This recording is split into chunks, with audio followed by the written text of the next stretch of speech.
countries to align themselves and to come up with some standardization and see what they can help each other. They don't need to replicate others' vision automatically, but how can they support each other? Then we had plenary 2 about regional cooperation. That was really looking at the benefits of collaboration, capacity building, and the challenges we have in terms of regulation, but also funding shortfalls and how infrastructure is impacting us at the moment. So the big thing I took away from plenary 2 was about the need for our collaborative efforts across all the nations, the institutions, and how the private sector can really support that. And it needs to become mission critical in terms of if we really want to scale drones across South Asia, not just looking at it and how can it be a benefit for everybody. And then we had lunch, amazingly. I don't know how we got to lunch at that point. Hopefully everybody had a good lunch. And then this afternoon, we've had our 4 tracks. Hopefully everybody found the tracks that they were looking for. The first track that really came out for me was track A, the planet, water, environment, and agriculture. And I'm going to read somebody else's notes at this point in time because I wasn't able to take part in it. But drones are being used across a wide range of environments, agricultural and conservation tasks, overcoming terrain, distance, and monitoring constraints. Really looking at marine, in terms of how fish and shark monitoring can happen, and looking at fish stocks, and how we can also detect illegal fishing, both in freshwater mainly. And then also the primary thing is wildlife protection, species monitoring, and looking at anti-poaching, looking at how noise can take a factor in that. So how can you actually monitor, but actually don't impact on the wildlife that you're monitoring. Then we're looking at forestry, looking at forest health, the wildlife response, looking at carbon assessments even, and how to tackle illegal logging, and then seed bombing, and looking at the impact of different size of seeds affects how you actually distribute it, and how different drones can be used for that. And then looking at agricultural uses, supporting the tea and the rice industries, and looking at even potatoes, and looking at crop health. And then, gosh, you really did a lot in this track, didn't you?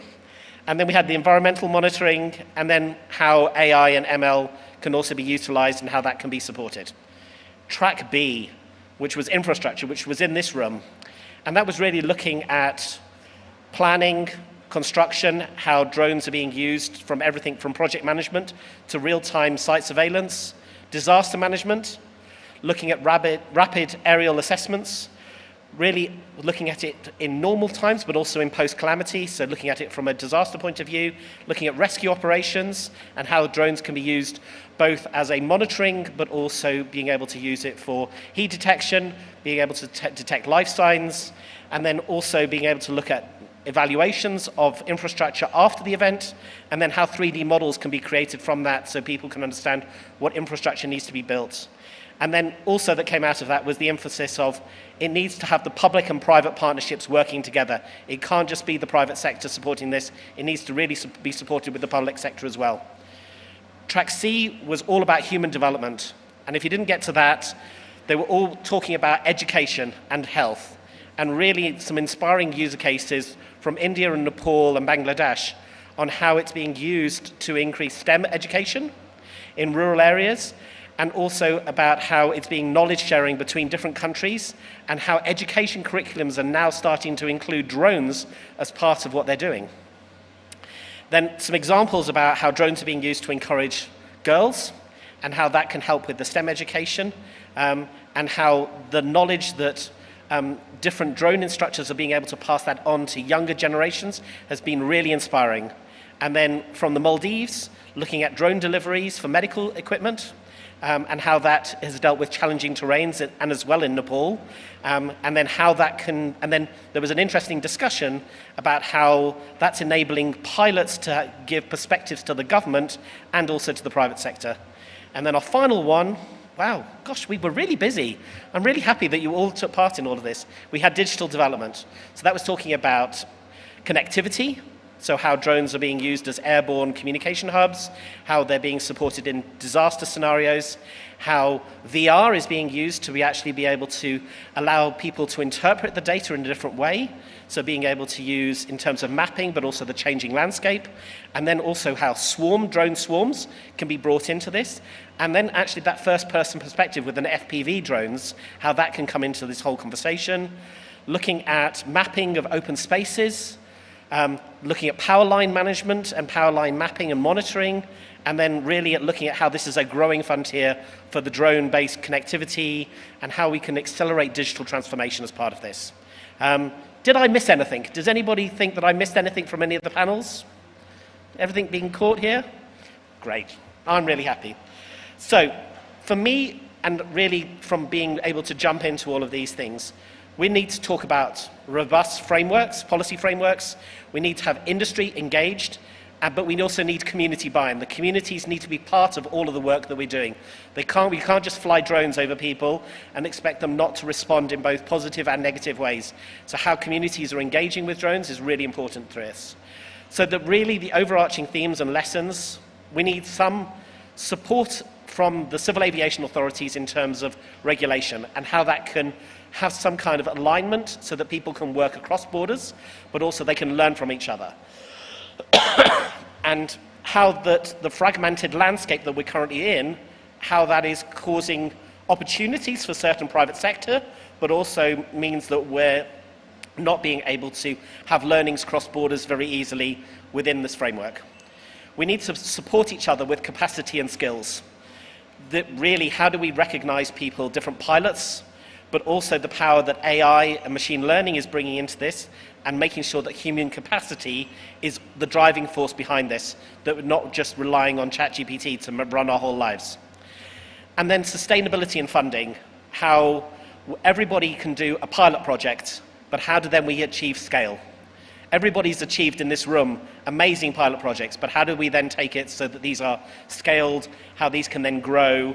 What do we need to do to progress those so that there's consistent investment and business models? And I think it's something we're going to talk about tomorrow, and how policy changes can stimulate private sector investment. And then the public trust and community engagement, as I spoke about before. So we really need to see drones are powerful tools, but they need to be tied to real-world solutions, and they need to be created into sustainable projects. So tomorrow, we've even got another day, so this is only day one. So tomorrow we're going to be talking about how to grow drone businesses, highlighting funding paths and market entry. We're then going to talk about robotics and AI, and where the advanced autonomy and real-time data analytics is going to be talking about. We're going to talk about UTM and BV loss, and how those large-scale deployments of those trial technologies can actually stimulate and support the whole economy. And then we're going to have a number of workshops. If you haven't signed up for a workshop yet and you haven't filled in the form, please make sure you do. I think there's still spaces on the UTM and also on the youth empowerment. Sadly, the AI data power one is full, so please choose one of the others if you haven't already booked. And then we've got a final knowledge sharing, which is about drones for development and how drones are being used to support real-life challenges in healthcare and education. I'd like to end today by inviting everybody that we're about to have, starting at 6 o'clock, 6 till 8 p.m. today. We've got an amazing cultural event and a gala dinner, which you're all invited to take part in. So I really want to extend a warm invitation to join us. And then I would like to really look at a chance for everybody to have a conversation. And I'm going to ask everybody to just do a few things. Reflect on one collaboration or one person that you've met today. How are you going to engage with that person? How are you going to follow up with that person? I'd also like you at the gala dinner to meet somebody who you haven't spoken to before. Introduce yourself to a stranger and have a conversation and see what that stimulates. The most amazing connections can be made when you don't plan it. If there's anything you feel that we've missed, or anything you feel that we haven't been able to bring into this, any questions, please share it. We really want to know if there's anything missing or any questions or answers, but also remember that we've got all of the stages tomorrow. And then share your insights. Please use the hashtag. please use the hashtag on LinkedIn, on X, on Facebook, and talk about your experience here today, because we want to inspire other people. We want this event to be something that happens regularly across South Asia, and that only comes when people like yourselves talk about it. So really share it with your peers, your home institutions, and your communities to amplify the impact of what we're doing today. I'd really like to thank you all for attending today, being so inspired. Hopefully you have found it interesting, and I look forward to having conversations with you at the gala dinner tonight. Thank you very much. Now I'm just going to check. I'm going to ask everybody to stay seated. Rani, are we doing anything more after this? Do you want to come up and chat?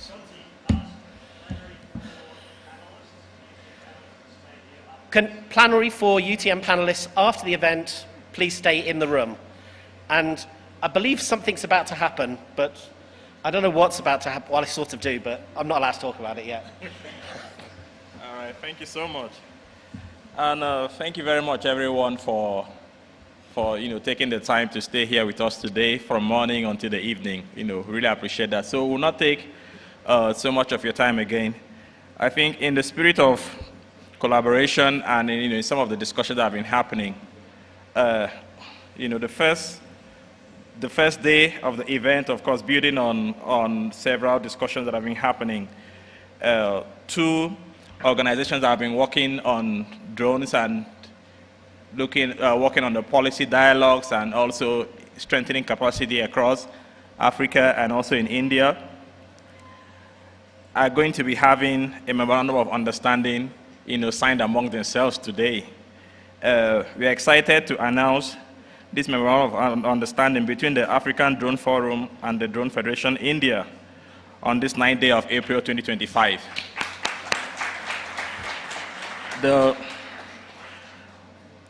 The goal of this collaboration between the two organizations is to drive growth in the drone industry across India and Africa, and also, of course, to support the policy development, business expansion, event, and knowledge exchange, I think, which is a critical part of the dialogue we're having today.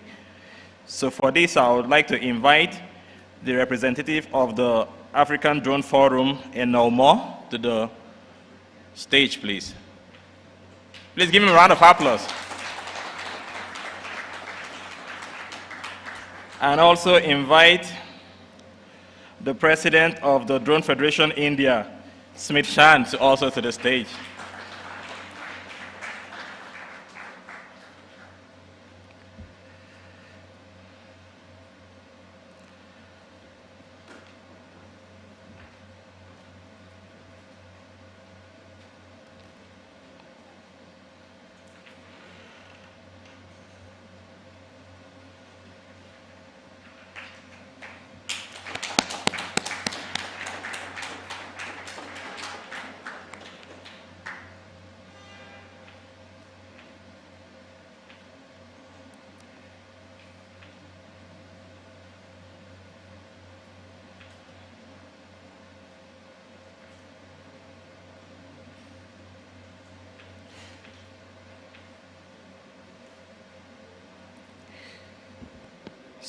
So in the spirit of collaboration, we hope that this partnership between the two organizations will lead to many fruitful engagements in Africa and in India as well. So give them a round of applause.